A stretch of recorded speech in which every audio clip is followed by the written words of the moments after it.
Welcome back to the Briones Pickleball. Are you done moving that? Okay, now I think it's I'm ready. Yeah. Welcome back to the Briones Pickleball podcast, everyone. I'm here, Jordan Briones, your host, and to the right of me is Elliot Shupp. Elliot Shupp.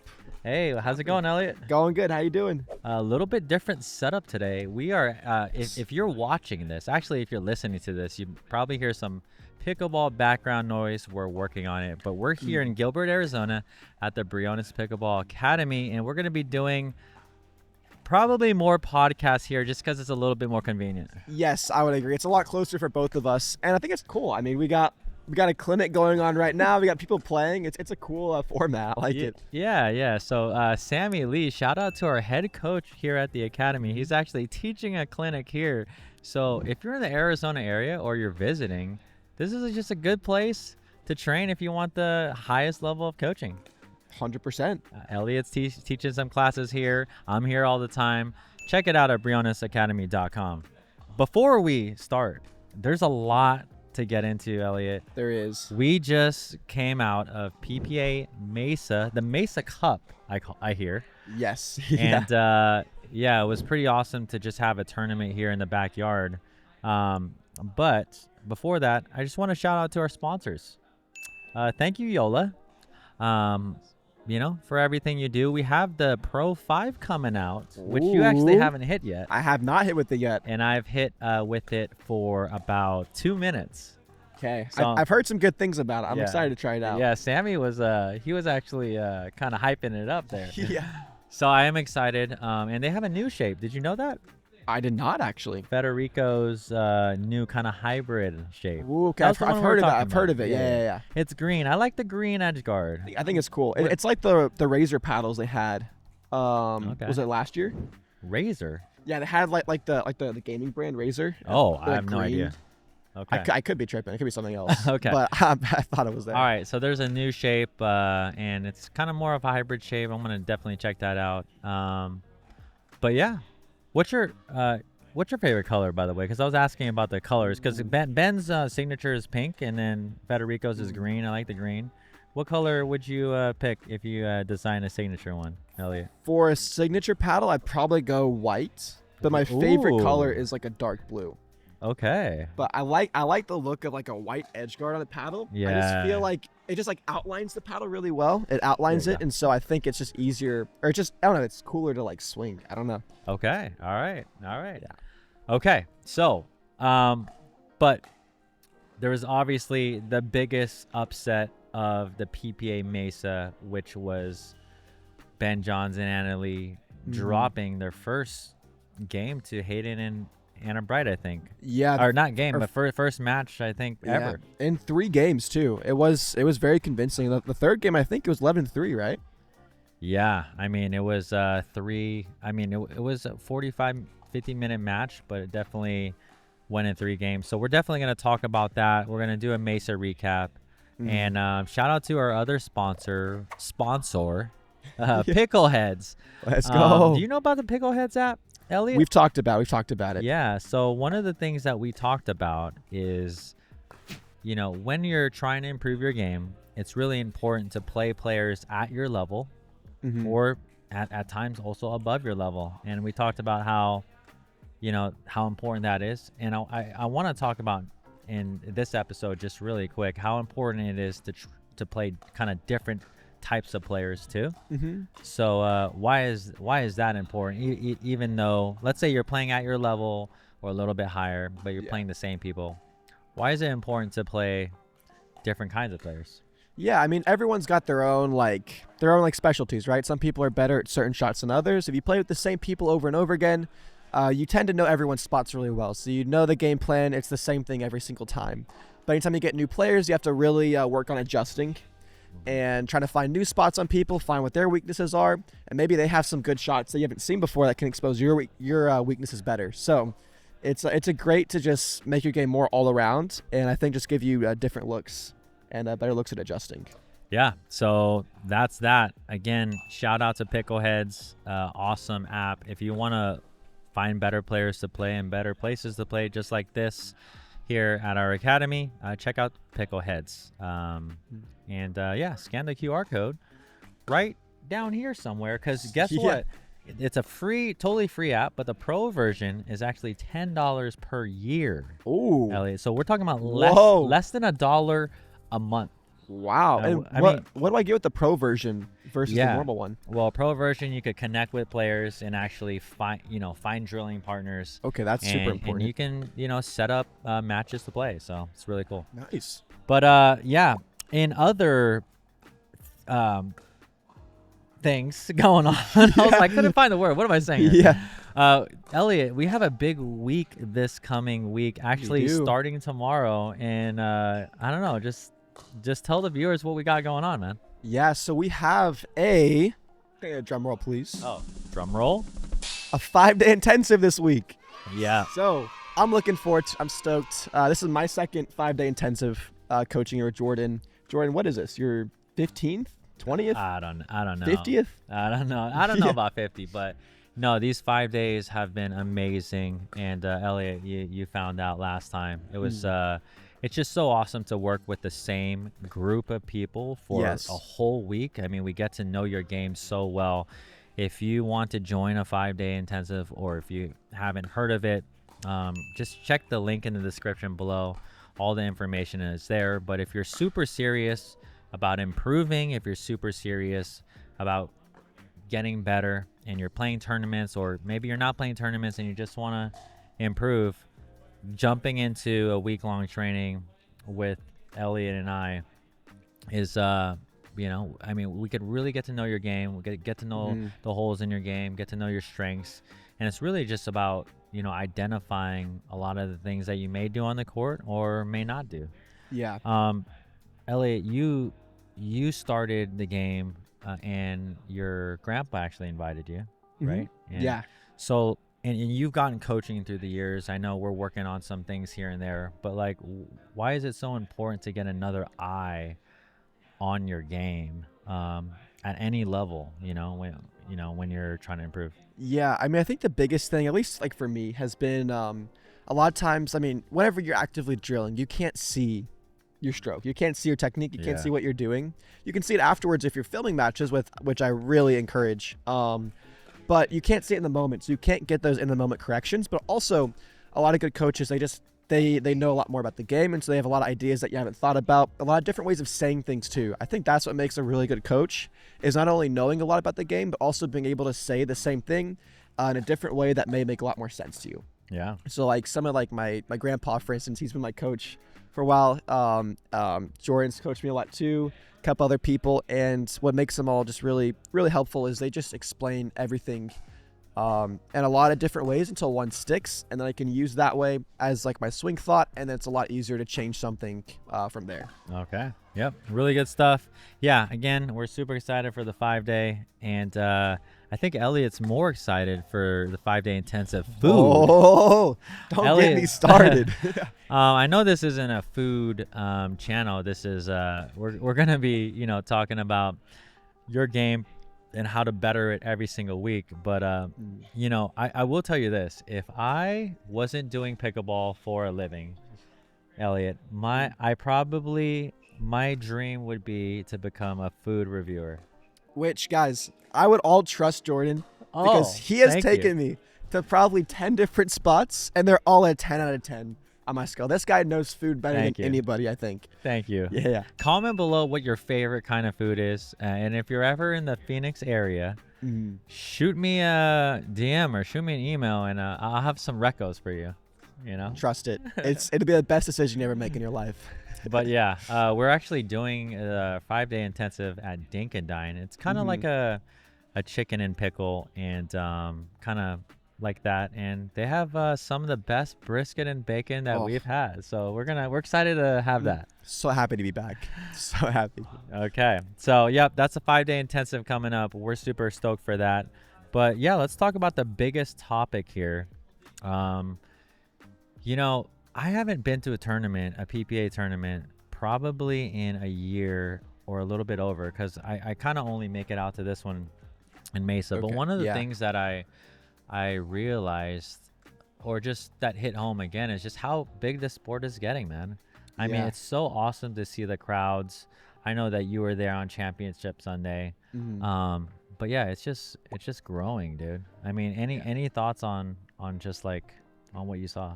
I mean, it's great to see. I mean, for instance, the venue we're at, it's formerly known as, I think, Bellbank Park, as some of you guys may know it, but I think it's the Arizona Athletic Grounds now. It's a very big facility. There's a lot of courts, there's a lot of space, and there was so many people this tournament, like even just qualifiers, like in the qualifier match we played, we had like the whole court. There's people just surrounding the entire thing watching for qualifiers on a random Monday.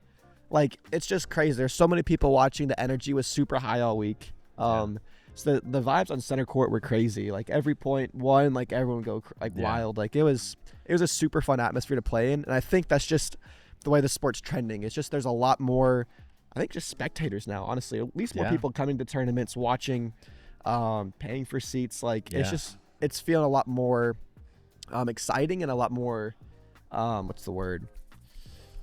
I'm just gonna say it again. A lot more exciting. Okay. Yeah. There you go. All right. Yeah, man. I don't even know. I like to get the stat on this, like how many of the spectators there, because there were several thousand, obviously, but just how many are pickleball players versus non-pickleball players? Because I think it's actually there's non-pickleball players coming out now, and watching this sport. But yeah, it was awesome. I got a lot of I was studying the pros. I was out there, just out there just watching all of them. It was really good. And one of the big upsets that we talked about in the beginning of the podcast was Ben Johns and Anna Leigh losing for the first time in a long time, and for the first time against Hayden Patrickman and Anna Bright. It was in a 3 quick games. Definitely didn't see it coming, but you said you didn't watch much of it, right, Elliot? I didn't. No, that was the one match I didn't see. Okay, well, I will tell you, I'm going to watch it back, and I will tell you, just Hayden, man, he just played really big in the middle. He was attacking both Ben and Anna Leigh, and he just put a lot of pressure early. I mean, one thing about his game that I really enjoy is kind of just his rolls and his aggression on almost every single dink, and when it comes to the backhand flick on that side, I mean, he really has one of the best flicks and just control, and he just knows his spots, Yeah, he's a very offensive player, and he's also very smart though too. So it's not wild offense. He places it really well, moves people around really well. Overall, super solid game. And speaking of PPA and everything we're doing here, we had actually all of our coaches here at the academy played in the qualifiers. And 2 out of the 3 made it to the main draw, and actually you made it to the main draw, Elliot. Just experience there. Just whatever you want to share. You played with Kyle. And like, what did you learn? And just anything you want to share from making the main draw, and go for there. I mean, first of all, it was one of the most fun qualifiers I've been in. Like I mentioned earlier, there's a lot of people watching for qualifiers. So I was teaching that day, so I couldn't. Jordan didn't see it, but so really, wow. There was a great atmosphere. Like there was like, and people were like cheering for points too. Like every court was like just surrounded with people. People were engaged. It was super fun from that aspect. And I think the biggest thing for the qualifiers that we learned and worked on like real time was finding that balance of staying relaxed. So not getting too tight, staying relaxed, breathing, but then also not being too loose where then you lose that aggressive edge. And so the biggest thing we were trying to figure out there was just finding that balance, because that's something that I've been working on recently, is trying to find that perfect spot of aggression but relaxation, because sometimes like in recent times I've gone too much on the relaxed side. And so then like your speed ups don't have the same kind of effect to them, or maybe you just don't speed up, or you don't speed up as much. So you're not looking for as many opportunities. And so we found a couple things that really worked for the tournament. So every round we actually implemented more stuff, and so we were learning real time, and it made a big difference in a lot of the matches. How do you, I mean, I've been in that situation too. I mean, I used to play a lot of tournaments, but even in rec play, sometimes you get iced out, you get you relax too much. what did you do, or what did you kind of find out about getting better on staying relaxed and staying super aggressive at the same time? Because I actually look at a player like Hayden, I think like that's what the best players do. You look at Ben Johns, Christian Alshon, and then Gabe Tardio. Those are the 4 that were in the final. I mean, very relaxed, very calm during the point, but like soon as something gets attacked, they're fully engaged and they're going for it. So I don't know, what's worked for you?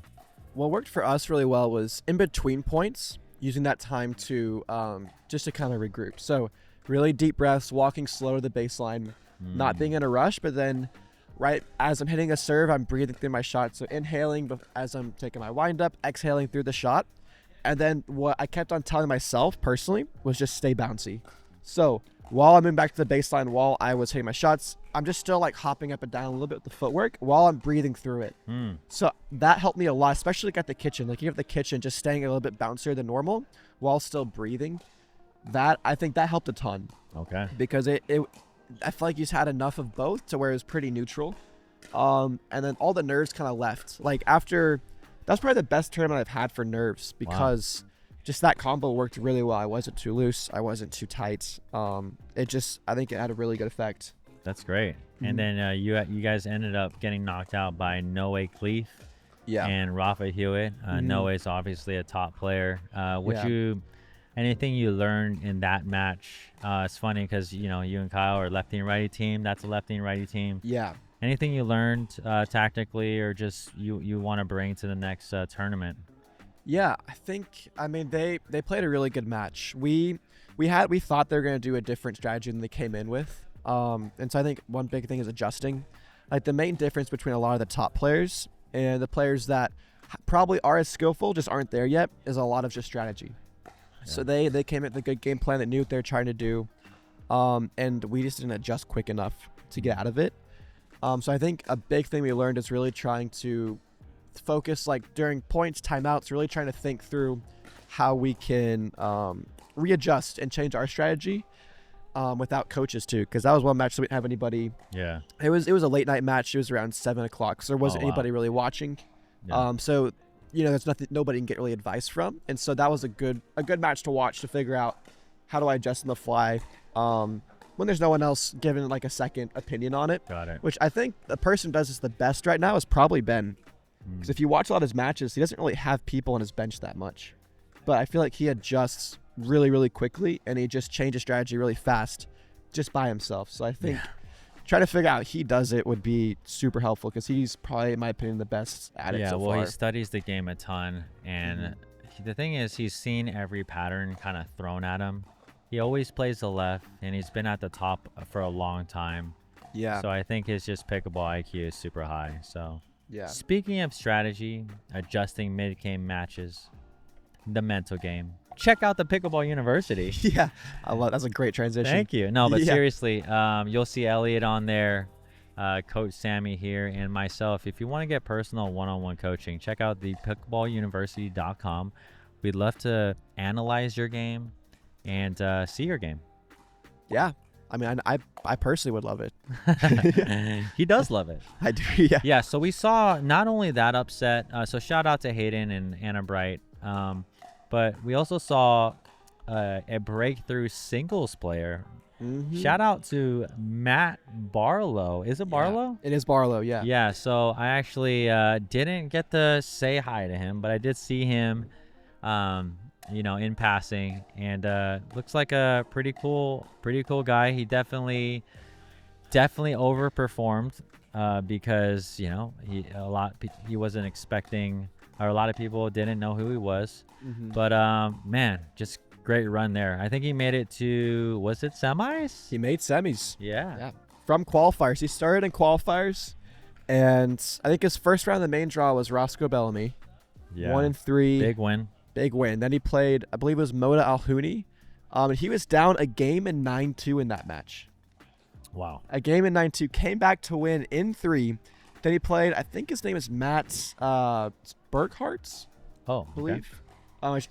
Which solid. I think that one, got in 2. And then he played number 1 ranked Hunter Johnson. Yes. In the quarters. Yep. That match was crazy. Were you there in person? No. Oh my! No. The crowd. So a lot of I saw the match ending point Yeah. at the end. It was electric. He had a lot of people from his hometown, which is I believe in Omaha, Nebraska, Yeah. and a lot of people came for this tournament. That whole crowd, every point, like they were like electric. They had like signs made. It was crazy. So I was able to watch that match in person. Oh wow. He was down 5-0 in the third game, and then made a couple like insane gets, some great points, and then just went on a roll after that. It's a great win. Yep. Yeah. Shout out to Matt. Love to meet him in person and maybe have him on the pod someday. That'd be fun. Also, speaking of singles runs, shout out to Chris Hayworth because he actually beat Ben Johns in the final. And for those of you who kind of said or kind of maybe thought that Ben Johns was done, he kind of showed this weekend, going through Fed, going through Christian Alshon and other great players, that he could still compete. And just any thoughts on Ben's performance? I mean, it made cat and mouse look like it was good for singles again, honestly. Okay. I feel like he's the only one right now who's been still using cat and mouse for singles. I haven't seen that in a while. But to see it like play out and work in the modern game was really refreshing to see. What are your thoughts, Elliot, on the new singles lines? I know you're kind of a double specialist at this point. I mean, unless you start training singles a ton. But, coming soon. Yeah, but what are your thoughts on that? And man, I'm telling you right now, if they bring those lines, Ben is going to have a good future for singles, because I just think it's just going to help his game, obviously. But what are your thoughts on the lines, dude? I think I'm 50-50. I will say I like the bigger court in the sense like it's just I don't know, the bigger court makes it tough to do cat and mouse, which is like that's the main downside to it, is because you get more like tennis like points, which is baseline rallies, which I don't think people are a massive fan of. Like, it is fun to see, but people aren't approaching as much anymore. I feel like Chris Hayworth changed the game a lot in that aspect, because his ground strokes, I mean, it's very hard to approach on that. Which is why he's doing so well. But I think it would be cool to see, like, at least just see what it looks like. Like, I haven't seen anybody play a match on it yet. It'd be cool to see what that game looks like. And I believe the very first challenger, they're trying it out this, like, right now or this week or something. Oh, really? Yeah. Okay. So, I would love to see that then. Just see what that looks like. Because that means you get a lot more, like, true pickleball players doing great at singles. Like, I bet Dylan Frazier would probably climb the ranks really quickly. Him, and honestly, dude, I've been watching some Asia. Yeah. I've been watching some just high-level Asia teams in India and Vietnam, China. Dude, those players, I've seen their cat and mouse. It's good. Their cat and mouse is like better than American players for sure. It's very good. Because they're not that tall, but they're so quick. And they're agile, and they have great control, dude. Yeah, it'd be fun to see. I would love to play on it too, just see what that feels like. Like, because it looks like they shrunk the court a lot, but I wonder if it feels. I honestly think it's only I believe a foot and a half on each side. We're gonna have to come up with these stats next podcast. Yeah. But dude, a foot and a half makes a big difference. It's a massive difference. Yeah. And I thought before, like, man, what is that gonna do? But then I kind of looked at the court and I visualized, like, you know, a foot and a half on each side. I mean, that makes your passing shot, that makes everything like so much smaller, because everyone has to move their margins in. Have to be a lot more like deception, and like you'd have to drop your thirds, right? Like, you probably couldn't drive because people could just angle you off. Yeah, those definitely gonna be more drops, more rollers. So yeah, that'd be fun to see. We'll keep an eye on that. Shout out to Anna Leigh and Anna Bright for winning women's again. And Ben and Gabe, they get it done in 4, I believe. And I watched that match live. I actually was in the grandstands. I mean, honestly, Christian and Hayden played very well. They played very well, and in their interview, they even said they played really well. I think it's just a matter of time. But yeah, I think Alshon is getting much, much better when it comes to tight games. And that gap's definitely closing. But, you know, when Ben and Gabe are on, it's very difficult. It becomes very difficult to get past them. I mean, that's one of the teams I feel like that just doesn't really have any holes. like attacking wise. Like there's risk. I mean, especially with Gabe sliding so heavy backhand counters everything. Ben's very good open on the forehand counter. It's just, I just feel like they can just shut everything down. Yeah. There's a lot of teams. There's a couple spots you can go to, but with them, I think, and they've played a lot together, so they really they've got good chemistry now. And yeah, they're a very, very hard team to attack. Okay. Next up, do you want to talk about Kiora, huh? Is that how you say it? I think so, yeah. Yeah, Kiora Kunimoto had a couple upsets, I believe, in women's singles. Yeah. Beating Georgia Johnson, I think in Yep. the round of 32, 64, and then Catherine Parento in the round of 16, I believe. You know how old she is? She looks young. I think she's 18. Okay. Yeah, pretty impressive stuff. I watched a few points there. But again, that was the upset on the women's side. Anything else from the PPA? Or just big takeaway from the PPA or anything else you want to mention? Actually, there was one more upset. Jack Sock and Lacey Schneeman beating the Johnson siblings in mixed doubles. Dude, I did not see that. I didn't watch it either, but it was on Wow. I think it was on a side court. My goodness. But I would Okay. love to watch that one back because I believe, was it in 3? Wow. I think it was in 3. Wow. Okay. But I mean that'd be fun to see. Jack Sock can be very, very Yeah. He definitely applies a lot of pressure, and with the right balance between relaxation and aggressiveness, I mean, he can do so much damage with that forehand. So perfectly said. okay. Yeah. Well, anything? Just main takeaway from PPA Mesa, Elliot, for you as a player, as a spectator, anything you want to mention from that? Yeah. I mean, we can cover most of it, but again, super fun atmosphere, and I think biggest takeaway from the tournament, as far as like my personal progress, it's just gonna be learning how to adjust. I'm again always working on new shots. You can never stop getting better at certain shots. So working on some other stuff, but just still learning how to adjust on the fly and really try to read the game better. Okay. That's gonna be big. Well, before we hop into the tip of the week, which don't click off now, because if you want to improve your game, this is super important. We're going to have a Smart Sweets break. Oh, let's go. Okay, so for those of you listening to this podcast, this is not a sponsor. But Could be, though. But Could be. we definitely want to get it as a sponsor. I actually, last year in 2025, I cut sugar totally out of my diet. And Impressive. when I say totally, I mean by like 99%. Because I've been, replacing it with healthy alternatives. And I actually lost 20 pounds, so I got really fit. And I'm still doing no sugar this year, so we'll see how that goes. But this entire Smart Sweets bag, these are gummies. They're good. And they're pretty good too. But this whole entire bag has 3 grams of sugar. Crazy. So, I mean, shout out. If you want to cut sugar out of your diet as well, it could be done, because I used to eat hundreds and hundreds of grams of sugar per day. I mean, well, you were telling me like right before we started that you had 10 cans of coconut water a day. I mean, 5 to 10, yeah. That's crazy. I mean, I love coconut water. Like, it's amazing, but that's a lot of sugar. But that wasn't even it. It was the bobas, bro. Yeah. Oh. I was having 4 to 5 bobas a day, dude. Plus the coconut water? I would alternate. But Sounds fun though. Okay. But anyways, that was a little break. Let's get into tip of the week. I'm gonna get it started here, Elliot. So you're watching the show, 3, 5, 4, whatever level you're at. Super important. I was actually working with my son and my wife. Actually, totally forgot about this. I needed Jordan. I need to get it together here. Oh, no. My son Josiah, he played in the PPA 12 and unders. So shout out to Josiah. He did really well. He was playing against some older kids, so it was a little bit tough, but his game is improving. I was really proud of him. He played singles and he played doubles. Got some good wins and good experience there. And my wife, Katrina, she played in the 4-5 division, women's, and she got silver. Hey, there we go. Yeah, so it was her first tournament since she had her young son, or newborn. So she's back in the game.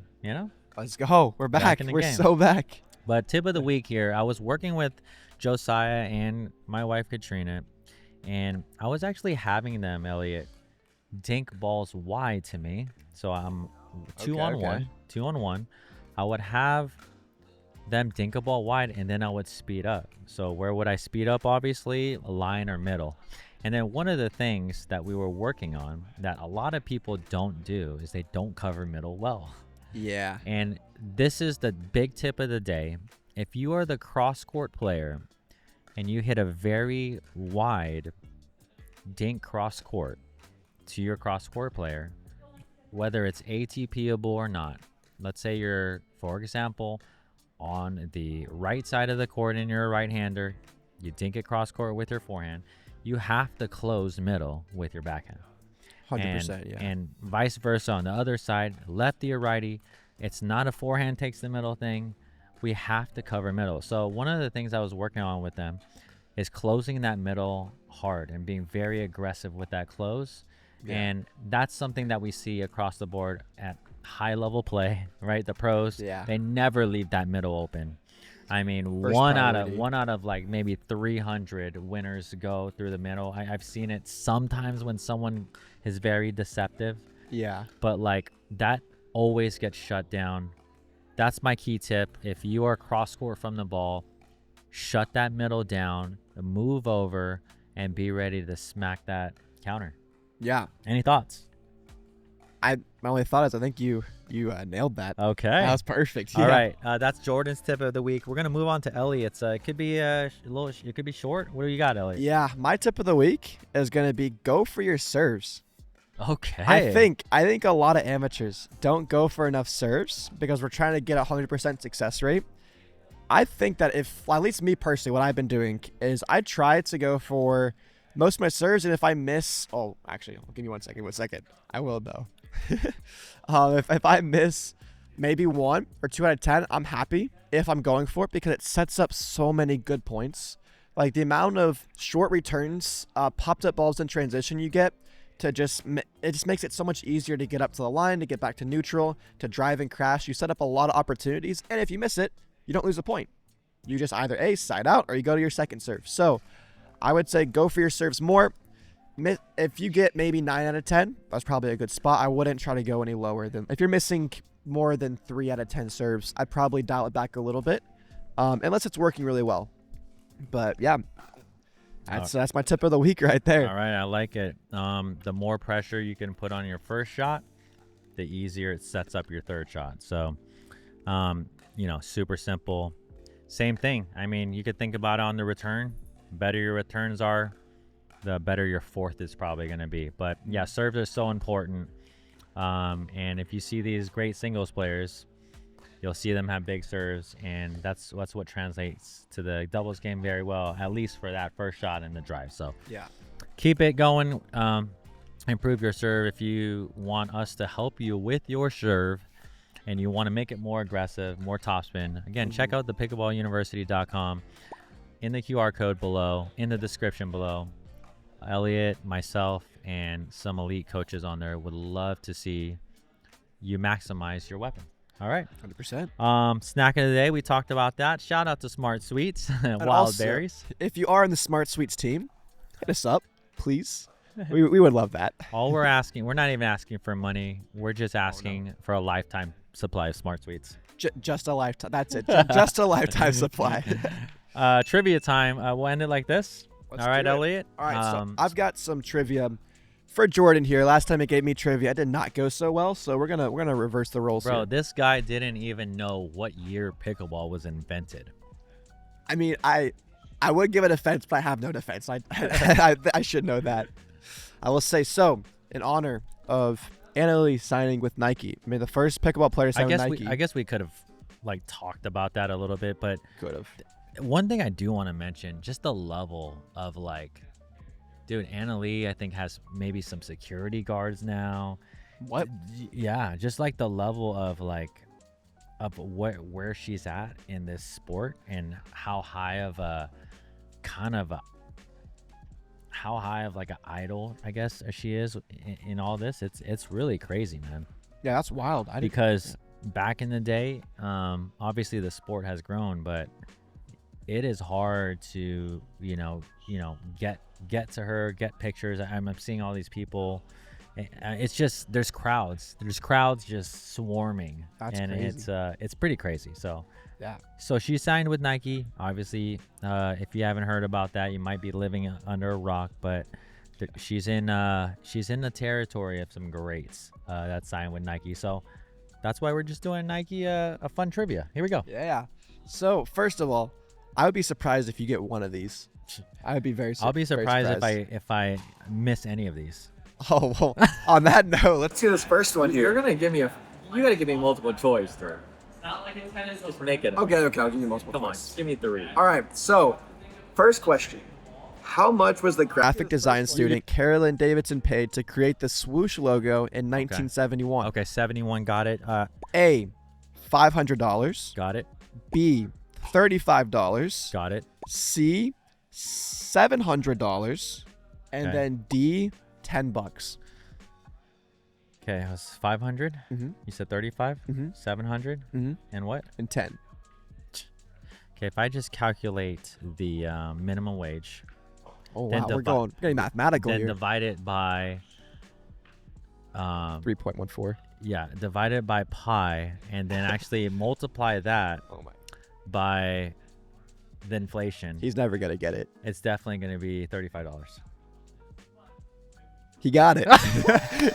Oh no. Let's freaking go, bro. I doubted you. That hey, good stuff. That's impressive. Dude. That's impressive. Let's freaking go, My bro. goodness.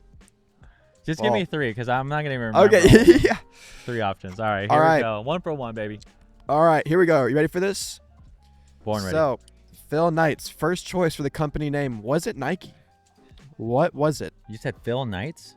Yeah. That's not his name? The one who started it? That's what Okay. I'm assuming. Go ahead. Oh, that's right. Yeah. So, actually, I gotta think about this. I didn't think about the multiple choice. Okay, don't. Here, let's just. What's the question? What was the called before Nike? Yeah. Yeah. What was the it's original gonna be name? hard to come up with names. I don't know, dude. What? Can you give me how many letters is it? A lot. Dude, Here, we'll do this. I have no idea. We'll do this. Comment below if you know what the original name of Nike was. You deserve like a hat, a Briones Academy Yeah. hat or something. Yeah. I don't know. Comment below. Shipped from Jordan personally. What is it? Here's the options. We'll give you options. Okay. All right. We got Phoenix Running. We got Dimension 6. We got Cloud Running. Wow. Yeah. Okay. And That's then, it. yeah, that's it. Cloud running. No, it's Dimension 6. Wow. I think Yeah. I made that one up. What is I even that, couldn't even bro? I couldn't even Okay, tell you. next. All right, let's do 2 more. All right. 2 more. All right. Shout out to Nike. Oh, and Nike, if you're watching this, we wear clothes. I am someone who does wear clothes and I use shoes. We wear shoes. Yes. We, help some brothers out. Hey, you we're know? not asking for much. We just want a lifetime supply. Yeah, just a lifetime supply of everything. Yeah. Okay. 100%. Here we go. 2 more. All right. The Just Do It slogan was inspired by the final Okay. words of a convicted felon named Gary Gilmore. Okay. What were his actual words? What were his actual words besides "just do it"? Yeah, the slogan was inspired by his actual words, his final words. What were they? Oh. Let me see if I can even get in the ballpark. You get the ballpark. So just do it. Convicted felon. I'll do it again. Close. What is it? Let's do it. Let's do it. Yeah. And what was the context?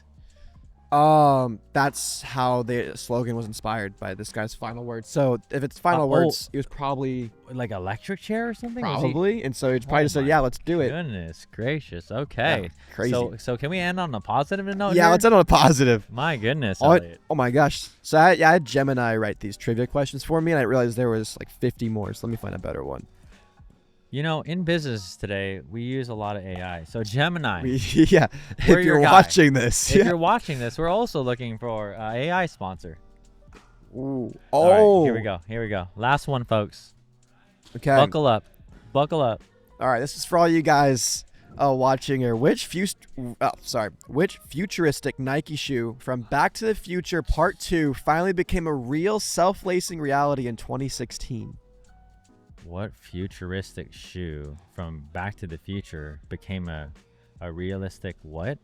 A realistic self-lacing shoe in 2016. Self-lacing shoe. That's crazy. I mean, I don't even. Is it a? It's a model of shoe. It's a model. Oh, I would not know. No way. Go ahead. I'll give you 5 seconds. I don't know. I don't wear Nike. All right. Like I only have one Nike pair. That's fair. It's the Nike Mag. Okay. Hopefully you liked or didn't like our trivia there. We may or may not do that again, like we told you last Yeah, time. I feel like both times we've done that has been a 10 out of 10. So we'll see. Yeah, I gotta do some more research though. Get some better questions next time. Well, again, Ellie and I are gonna be continuing to do this fairly often here. It may or may not be at the academy, but tell us what you like about this setup, and maybe we have people playing. Commentate some people's matches. Commentate while we do the pod. I don't know. It could be kind of fun. Just let us know. Let us know in the comments. Also, check out our Real Pickleball channel where we have this guy playing some high-level matches and me commentating. Yeah. We got some fun stuff It's a fun on that time. channel. Thanks so much, everyone. Elliot, sign us out. Have a good one.